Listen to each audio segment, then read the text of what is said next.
London में darling परिवार रहता था।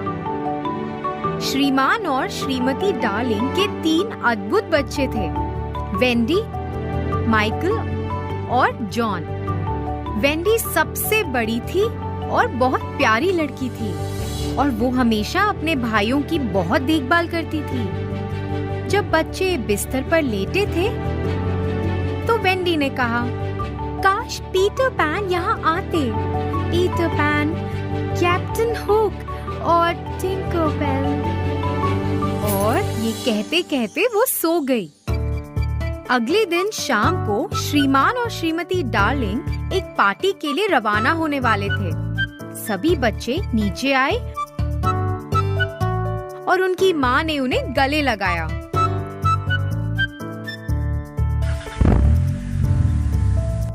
बच्चे वापस बेडरूम में चले गए और सो गए। इसके तुरंत बाद छत पर एक प्रकाश चमकता हुआ नजर आया। यह पीटर पैन और टिंकरबेल थे। पीटर पैन ने धीरे से खिड़की खोली और घर में घुस गया। टिंकरबेल ने घर के चारों ओर उड़ना शुरू कर दिया, जिससे शोर हो रहा था और वह वस्तुओं को गिरा भी रही थी। वे जाग जाएंगे, शोर मत करो। लेकिन वेंडी पहले से उठ गई थी और पीटर पैन को हैरानी से देख रही थी। अरे, आप कौन हैं और यहाँ क्या कर रहे हैं? मैं पीटर पैन हूँ। वेंडी और पीटर ने बात करना शुरू किया और पीटर पैन ने उसे नेवरलैंड के बारे में बताया। इस बीच टिंकरबेल को उनकी इस बातचीत से जलन हो रही थी। ओह, अरे वाह! आपके पास तो कितना रोमांचक जीवन है। क्या तुम मेरे साथ आना चाहती हो? क्या मेरे भाई भी आ सकते हैं? हाँ, क्यों नहीं? पीटर ने वेंडी को एक आभार के रूप में अखरोट का पेंडेंट दिया। वेंडी के भाई भी जाग गए और पीटर को देखकर बहुत खुश हुए। चलो सब उड़ान शुरू करते हैं। यहाँ आओ टिंकरबेल, हम पर कुछ जादुई धूल छिड़को जिससे हम उड़ सकें। यह तो एक लंबी यात्रा है। थोड़ी हिचकिचाहट के साथ टिंकरबेल ने उस धूल को छिड़का और उन्होंने अपनी यात्रा शुरू की।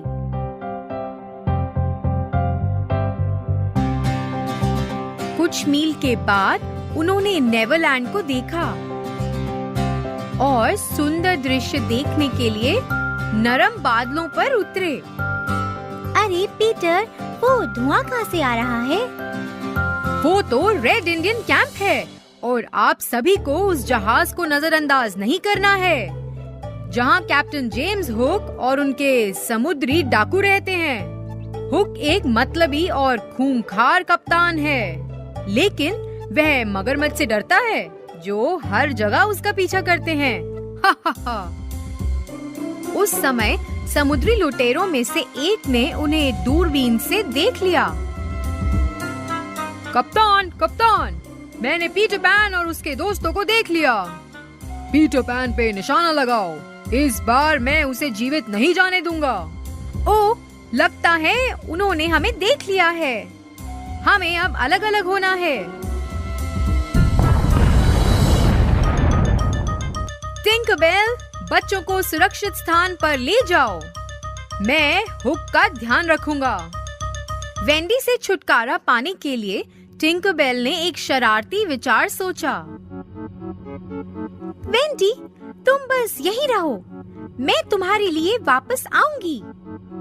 ठीक है, सावधान रहे।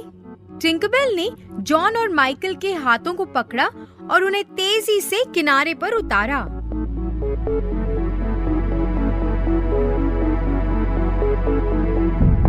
और वेंडी तोप के गोलों को चकमा देते हुए आकाश में संघर्ष कर रही थी।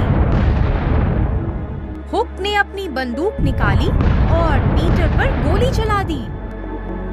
पीटर ने तो हर एक गोली को चकमा दिया। इसी बीच टिंकरबेल ने मदद के लिए खोए हुए लड़कों को बाहर बुलाया।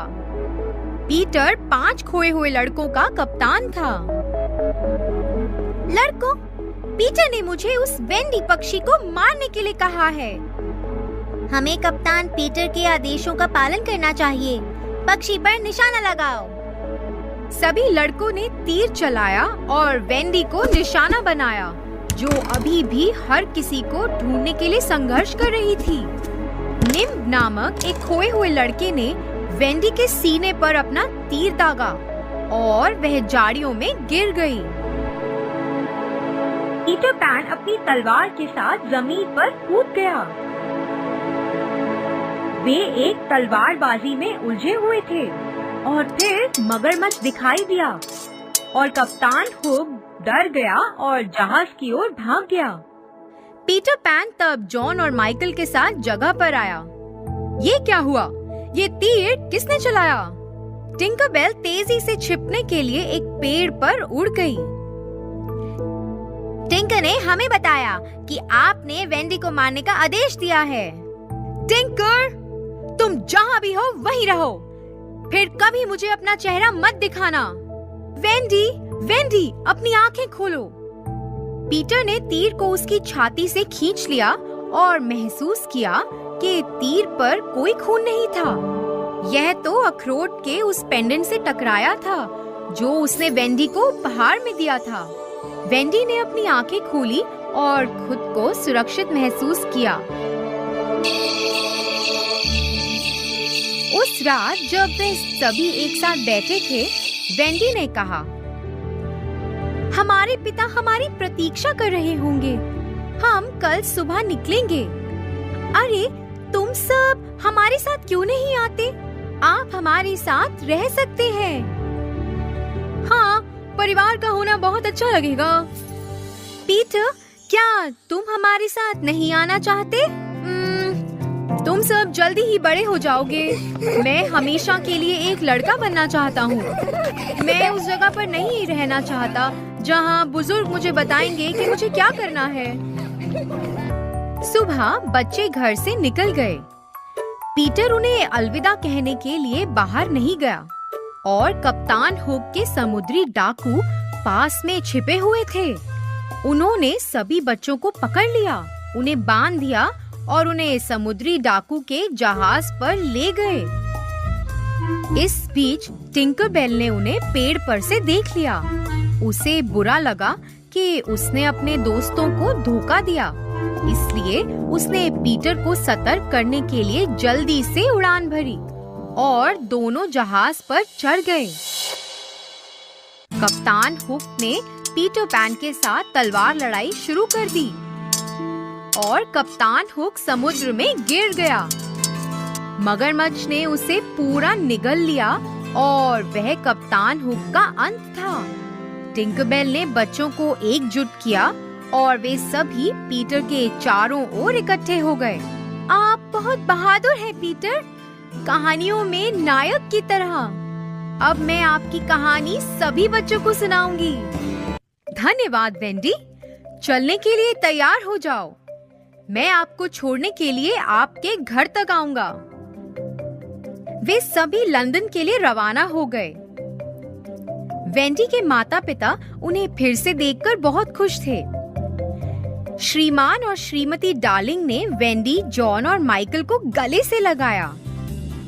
ये बच्चे कौन हैं वेंडी? ये खोए हुए लड़के हैं माँ।